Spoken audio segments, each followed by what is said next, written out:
The pursuit of perfect timing is the ruin of 90% of the men who come to Wall Street. They are ruined not by error in their choice of stock, but by error in their choice of moment. They are driven by the clock. They are obsessed with the precise tick of the ticker. They are desperate to catch the absolute bottom, or to sell the absolute top. This obsession is a form of madness. It is a fool's errand because you are trying to time the ticker when you should be timing the context. Timing a single trade, the day, the hour, is utterly impossible. It is speculation in its purest, most desperate form. It is gambling, plain and simple. But timing the fundamental historical phase the market is operating within, that is the only certainty available to the man of discipline. That is the necessary bedrock of all successful speculation. You must understand this. The market is not merely rising or falling. It is following a predictable structural narrative. It is moving through distinct historical cycles governed by the unchanging nature of men. If you employ a boom phase strategy during a consolidation phase, the market will not argue with you. It will not pause to offer a correction. It will simply liquidate you, efficiently and slowly, draining your margins day after day until your capital is exhausted. You must stop asking when to buy the shares. That is the amateur's question. You must start asking what historical demands the market is currently imposing upon you. The secret is recognizing that the market is never static. It is always cycling through 4 recognizable historical phases. Your survival, and your substantial fortune, depends entirely on adjusting your discipline to match the precise demands of the phase you are in. Master this recognition. Master the phase. You will master the timing. Subscribe now, like this video, and leave a comment. By doing that, you help more people see this message, and you let me know this work is not in vain. The greatest error in timing, the one that destroys the largest accounts, is the belief that price movements are isolated random events. This is the novice's error. He sees a high or a low, and he believes that the movement began today or perhaps yesterday. He fails to grasp the structural imperative of the major operation. He fails to see that every meaningful move on the tape is the result of planning, of calculation, and of patient effort by powerful interests. I learned that price, in the grand scheme, is merely a symptom. It is the final declaration of a campaign that began weeks or months prior. The real analysis for the intelligent operator lies in identifying the prevailing structural context. You must look past the daily fluctuations, the minor reactions, and the noise. You must ask, is the market currently in a period of calculated, heavy accumulation? Is it the quiet phase where the big money is establishing its position in the dull zone? Or has the accumulation completed, giving way to the aggressive markup? Is the general public finally being invited to join the parade? Is the market now suffering from heavy, determined distribution? Are the powerful interests selling their holdings into the enthusiasm of the public? Or has the distribution campaign finished, leading to the necessary period of exhausted markdown and consolidation? Is the market punishing the weak hands? This is the structural imperative. If you cannot answer that question with certainty, you have no business risking $1. Price matters only after the phase is correctly identified. The movement must have a basis in the historical cycle. Timing requires a structural map, a blueprint of the market's behavior over time. Without this map, you are merely guessing your direction in a fog. I recognized early on that the market moves through 4 distinct powerful phases. They are cyclical. They repeat because the human emotions of fear and greed, hope and despair are immutable. We must map them. First, you have stall accumulation. This is the smart money phase. It is dull, it is quiet, and the prices often appear listless. This is where professional interests are meticulously buying shares from tired speculators and distressed holders. It happens in a narrow zone, usually after a lengthy decline has flushed out the majority of the weak accounts. Second, you have the markup, or the boom phase. This is the clear, undeniable trend. The stock has broken free of the accumulation zone. The public, sensing safety and momentum, joins the movement. This is where the profit is realized. This is the expansion phase. Third, we find distribution. This is the most dangerous phase for the average speculator. Prices remain high, often establishing new peaks, but the true interest has shifted. The professionals, having marked up the shares, are now selling steadily and silently into the public's enthusiasm and rising volume. It looks like a boom, but it is a liquidation campaign by the knowledgeable few. Fourth, we have markdown, or consolidation. This is the necessary period of correction. The distribution has overloaded the market, prices break down, and weak hands, who bought at the top, are liquidated. This phase flushes out the excess speculation and sets the stage for the next accumulation campaign. Successful timing is the disciplined application of the appropriate strategy to the current quadrant of the cycle. You cannot accumulate during the markup, and you certainly cannot hold long during the markdown. The greatest profits are realized not through aggressive action, but through disciplined inaction during the most treacherous historical phase. I speak of the consolidation phase, the dull market trap. Most speculators believe they must always be in the market. They confuse motion with profit. They feel that if the tape is running, they must be placing orders. This is the mark of an amateur driven by nervous excitement. The most profitable action in a consolidation phase is often no action at all. This historical period, where prices move listlessly sideways and without any discernible trend, is designed for one purpose: to bore the impatient speculator into premature selling or into entering premature trades that bleed his capital slowly. The dull market tests your nerves. It challenges your patience. It whispers, "Perhaps this time it will move without you. Perhaps you should just gamble on the direction." I mastered the art of waiting. I waited for the market to complete its dull, sideways phase entirely. I did not care if the phase lasted 3 weeks or 3 months. My job was to observe the structure. Timing, in this context, means knowing with certainty when the market demands you stand aside. It demands you conserve your capital. Capital is your weapon. When the market is dull, the best strategy is to keep the weapon loaded, clean, and holstered. Do not sacrifice your ammunition, your capital, in skirmishes designed to confuse and exhaust you. Wait for the major battle to begin. Wait for the pivot. A phase does not just fizzle out or abruptly end. It pivots. It transitions. This transition is not subtle. It is a declaration. The timing signal for the transition is not the first high price recorded after the low, nor is it a simple rise in the average price. The signal is the clear, undeniable break above or below a recognized historical pivot point. And this break must be confirmed by volume. The pivot point is that price level that the powerful interests have defended or held during the preceding accumulation or distribution phase. It is the boundary marker. When the price cuts cleanly and emphatically across that recognized boundary, confirmed by the force of conviction, by heavy expanding interest, the market is announcing that the structural game has changed. This pivot is the market declaring with finality that the operation has shifted from accumulation to markup, or from distribution to markdown. Waiting for the pivot confirmation is vital. It prevents the speculator from premature entry. If you buy before the pivot is confirmed, you are guessing the phase. If you wait until the pivot is clearly established, you are confirming the phase. I always prefer certainty to hope. This confirmation sacrifices the first several points of the movement. Let them go. Those points are often the riskiest.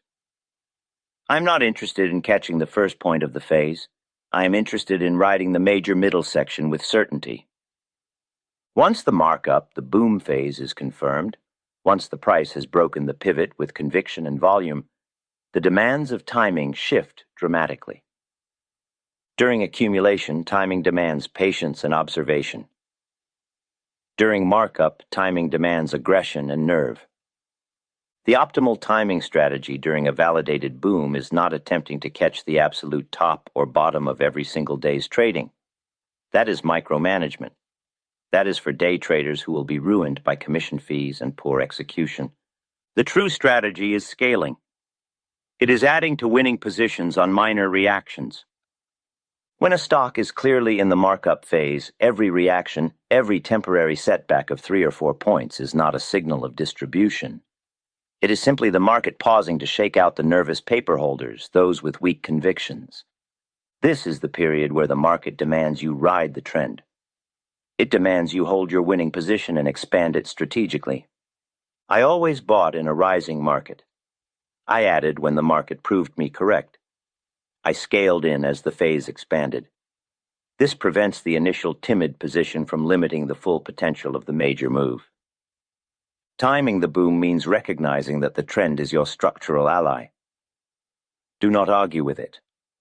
Do not attempt to sell on small rallies. Only liquidate when the price action and volume clearly indicate the distribution phase has begun. Until then, you are an investor in the phase, not a day trader of the tick. Truly great timing, the kind that separates the professional operator from the common speculator, relies heavily on historical analogy. You must view the current action not as a novel occurrence, but as the latest iteration of an ancient, repeating human drama. You must look at the current structural conditions and compare them to historical parallels. The instruments change. The companies change. The mechanism of the exchange changes slightly. But the phases of human psychology and organized manipulation never change. If the current accumulation phase shows the same manipulative characteristics, the long duration, the dull volume, the sudden bursts of buying followed by immediate selling designed to confuse, as a setup that preceded the 1901 boom, then the likelihood of a major markup phase developing is high. You are timing the structural integrity of the campaign. The core principle of understanding historical market phases, as discussed today, is often purchased at the highest possible price, the painful loss of capital. The stock market exacts a substantial penalty for ignorance. Thankfully, one can minimize this expense by utilizing the intellectual training ground provided by Edwin Lefebvre's seminal work, Reminiscences of a Stock Operator, published in your 1923. This text, where Jesse Livermore is chronicled as the fictional Larry Livingston, allows the serious student to experience Livermore's pivotal operational failures and eventual successes vicariously, sparing them the financial penalty of learning these lessons firsthand. However, to translate this essential wisdom fully for the mechanisms of the modern market, the detailed commentary and insight found within the Saatchias Max Davidson Annotated edition is indispensable. A link to this essential edition is provided in the description below. History may not repeat itself exactly, but the phases of human psychology that drive accumulation, enthusiasm, distribution, and despair always rhyme. Your job is to read the signature. When you see accumulation that is long, tedious, and heavy, you are seeing the required structural prerequisite for a large markup. The larger the base, the higher the structure. Timing is confidence derived from history. When you recognize the current phase as structurally similar to the great campaigns of the past, you gain the conviction necessary to commit millions of dollars and ride the move until its logical conclusion. If you cannot identify the historical cousin of your current phase, you do not yet understand the game. The most expensive mistake in speculation is attempting to time the day the phase shifts. This is arrogance. It is trying to outwit the necessary mechanism of the market. Good timing means waiting until the phase shift is confirmed. This often means you miss the true low by several points. You miss the absolute high by several points. Let them go. Those points are not yours. Trying to catch the absolute low, buying before the accumulation is complete, is structurally identical to being wrong. Why? Because if you are early, you are trapped in the consolidation zone.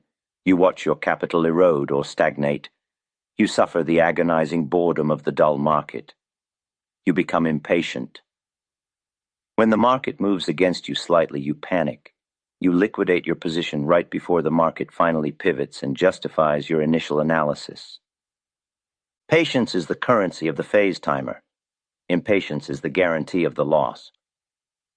I learned to wait until the stock moved itself out of the accumulation zone. I was content to let others absorb the risk of the final shakeout. My timing philosophy is this: wait for the market to prove your initial assumption correct, then commit. If the market continues to consolidate, that means the accumulation is not yet complete. The phase transition has not occurred. Therefore, the time to buy is not yet here. Timing means sacrificing the possibility of the ultimate high or low for the certainty of the major move. A phase shift, particularly the transition from the markdown into the accumulation phase, is not a random event. It is often heralded by specific, identifiable institutional footprints. You must learn to read the signposts left by the powerful interests, the banking houses, the professional operators, the big money. They cannot hide entirely. Look for the disappearance of supply on minor corrections. When a stock has fallen for a long time, sellers flood the market. But as the smart money begins its accumulation campaign, they absorb that supply. They buy all that is offered. When the stock then suffers a minor correction, perhaps on a temporary bad headline, and the volume dries up immediately, and the price snaps back quickly off the defined support level, that is the institutional footprint. It indicates that the weak paper has been flushed out and powerful, calculating interests are now timing their acquisition. They are preventing the price from falling lower. They are absorbing the supply in preparation for the next phase. This does not mean you must buy immediately. This means your timing window for entry is approaching. The foundation of the next markup phase is being meticulously laid. Observe the strength of the rallies. Observe the resilience of the support. The stock's inability to fall, despite conditions that suggest it should, is the strongest signal that the phase is changing from markdown to accumulation. Volume is the market's truth teller. It is the final confirmation engine of a phase transition. Price moves can be manipulated for short periods, but volume certifies the conviction behind the operation. Timing the phase means ensuring that the volume is certifying the structural change. A true break from the consolidation phase into markup must be accompanied by expanding, insistent volume. If a stock attempts to break a pivot point on low volume, I treat it as a false move. It is a feint. The powerful interests are not committed yet. The phase has not truly changed. The accumulation phase must end with an undeniable surge of buying interest as the stock leaves the base. This volume expansion provides the necessary fuel and conviction. It is the announcement that the professional buying has completed its stealth phase and is now demanding attention. Conversely, volume provides confirmation during the distribution phase as well. A distribution phase will often see high volume on peaks, but the stock fails to make substantial upward progress. This is smart money systematically offloading shares into the public's excited, high-volume buying. The volume confirms that the interest is shifting from buying to selling. If you attempt to time a transition without volume confirmation, you are entering a gamble. You are betting on thin air. I will only enter a major position when the volume confirms that the big money is already committed to the new phase. Perfect timing, however, is incomplete without perfect risk management tied precisely to the phase structure. You must always establish your stop-loss based on the historical reality of the phase, not merely on a percentage of your capital. If the market is in a validated accumulation phase and it attempts to pivot into markup, breaking the consolidation high, but then suddenly collapses back into the consolidation range on heavy aggressive volume, the phase has failed. The entire historical narrative you were following has been invalidated. The professional campaign did not succeed. The expected markup is aborted. Your timing obligation is immediate, disciplined liquidation. Do not wait for a small rally. Do not hope that the market will reverse itself. The structural map has been violated. The failure to hold the pivot is the market's declaration of weakness, and it demands you recognize this failure regardless of the cost to your paper profit or loss. The man who argues with the tape, hoping that a failed pivot will somehow correct itself, is a man who allows a small setback to become a catastrophic loss. Timing the phase failure is just as critical as timing the phase entry. The failure of a stock to follow the structural course you mapped means your premise was wrong, or the powerful interests aborted their campaign. Either way, you must exit.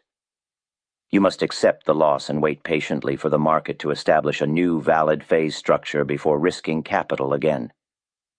This is the final law of the operation. Discipline is the ultimate market timing tool. The market is governed by the persistent repeating mechanism of human nature. Because human nature never changes, the greed, the fear, the boredom, the historical phases of speculation will always repeat themselves. Stop chasing the individual ticks of the tape. Stop trying to extract a fractional advantage from minor moves. Master phase recognition. Master the accumulation. Master the pivot. Master the distribution. When you trade based on the structural imperative of the historical phase, you stop trading based on mere probability. You begin to trade based on structural certainty. This fulfills the market's demand for disciplined action when the phase dictates aggression, and disciplined patience when the phase demands you stand aside. This is how you transcend the speculator. This is how you become the market engineer. You are filling yourself with knowledge, which is excellent. But knowledge alone won't make everyone rich, because not everyone possesses the right foundation. The market is the same for everyone. The only difference lies in the mindset. You can have a perfect trading system, but if you lack discipline and an understanding of your own psychology, that system is worth nothing. I often see a recurring theme in your comments. It is easy to talk about strategy in theory, but when it comes to the actual trade, many struggle with emotions. For those who want to focus on discipline, patience, and self-discovery within trading, I have created a new channel called The Stoic Trader. I believe it will help many of you bridge these gaps. So if you think this kind of content would be useful to you, go ahead and check it out. The link is, as always, in the description below.